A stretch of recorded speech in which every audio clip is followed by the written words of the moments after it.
कभी क्रीमिया के कीचड़ से इटली का जन्म हुआ था। आज वही क्रीमिया और यूक्रेन दोबारा से दुनिया के नक्शे पर उभर आए हैं, एक नए विवाद को लेके। जैसा कि आप सभी लोग जानते हैं कि पूरी दुनिया में इस समय यूएसए और रशिया के बीच में एक वर्चस्व की जंग छिड़ी हुई है और इसका मूल कारण यूक्रेन है। और यूक्रेन का ही हिस्सा पिछले कुछ वर्ष पूर्व तक क्रीमिया का था और यही क्रीमिया आज पुनः दुनिया के लिए विवाद और तृतीय विश्व युद्ध का कारण बना हुआ है। अब हम लोगों को व्यापक रूप से इस बात पर विचार करना होगा कि आखिर वर्तमान परिप्रेक्ष्य में रूस और अमेरिका के बीच में जो जंगी तनाव जारी है उसका मूल कारण क्या है। वस्तुतः आप सभी जानते हैं कि द्वितीय विश्व युद्ध के पश्चात दुनिया दो हिस्सों में बढ़ चुकी थी। एक हिस्सा जो यूएसए के नेतृत्व के माध्यम से दुनिया पर राज करने की फिराक में था, उसने एक सैन्य संगठन का निर्माण किया, उसे नाटो के रूप में आज जाना जाता है। वहीं दूसरी ओर यूएसएसआर, तब के यूएसएसआर, आज तो उसका विभाजन हो चुका है। यूएसएसआर अनेक खंडों में विभक्त होकर रह गया है। तब के यूएसएसआर के नेतृत्व में विभिन्न सोवियतों का निर्माण हुआ, जिसे सोवियत संघ रूस के नाम से। दोनों देशों के बीच संघर्ष लगातार निरंतर बढ़ता चला जा रहा है। अतः वर्तमान घटनाक्रम पर ध्यान देना आवश्यक है। वस्तुतः इस प्रयास के पश्चात रूस द्वारा बेलारूस में, जो कि एक रूस समर्थक देश है, 50,000 सैनिकों की तैनाती कर। रूस द्वारा वर्तमान में कहा गया कि अगर यूएसए नहीं माना तो वो परमाणु हथियारों से लैस अपने सेना के विभिन्न आग्नेयास्त्रों का प्रयोग करते हुए अपनी क्षेत्रीय अखंडता और सुरक्षा की रक्षा करेगा और यूक्रेन को सबक सिखाएगा।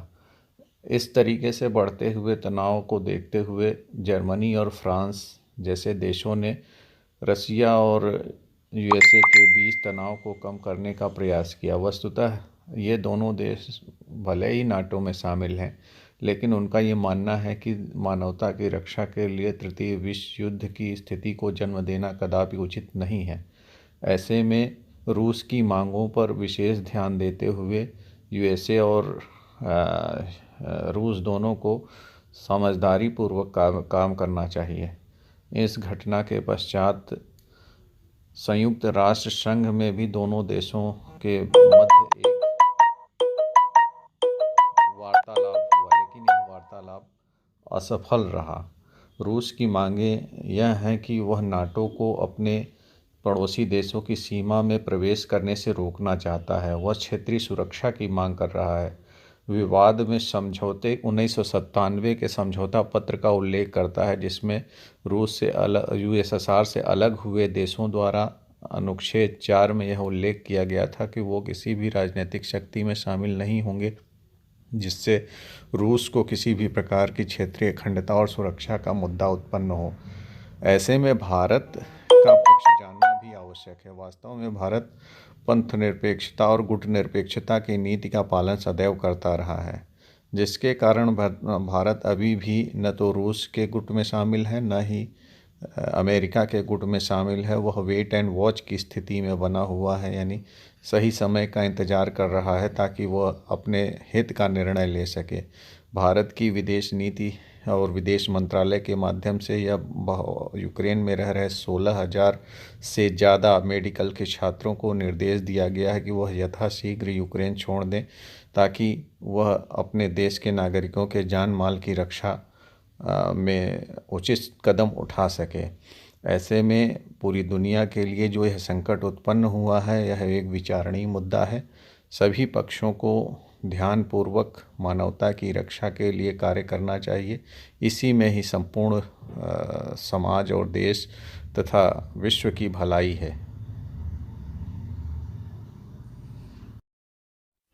सवाल यह उठता है कि वर्तमान में इस संघर्ष के पीछे का मूल कारण क्या है। मूल कारण बैलेंस ऑफ पावर है, यानी शक्ति के संतुलन का सिद्धांत है। रशिया को लगता है कि वह उसके बैकयार्ड में यूक्रेन के माध्यम से अमेरिका के वर्चस्व को स्वीकार नहीं कर सकता है। इससे उसकी क्षेत्रीय अखंडता और सुरक्षा के लिए खतरा होगा। वहीं दूसरी ओर नाटो का विस्तार यूएसए और पश्चिमी यूरोप के देश करना चाहते हैं, जिससे वो रसिया एवं अन्य शक्तियों के ऊपर नियंत्रण कर सकें। तीसरा मूल कारण क्षेत्रीय सुरक्षा का है। क्षेत्रीय सुरक्षा के लिए सभी देश तत्पर रहते हैं। रसिया इसको अपना हक मानता है और क्षेत्रीय संतुलन के बिगड़ने की बात कहकर वो इस प्रकार से नाटो में प्रवेश का विरोध करता है। चौथा मूल कारण विचारधाराओं का संघर्ष है। रशिया को लगता है कि वह समाजवाद के वर्चस्व का प्रतीक है, वहीं यूएसए को लगता है कि वह पूंजीवाद के वर्चस्व का प्रतीक है। ऐसे में दोनों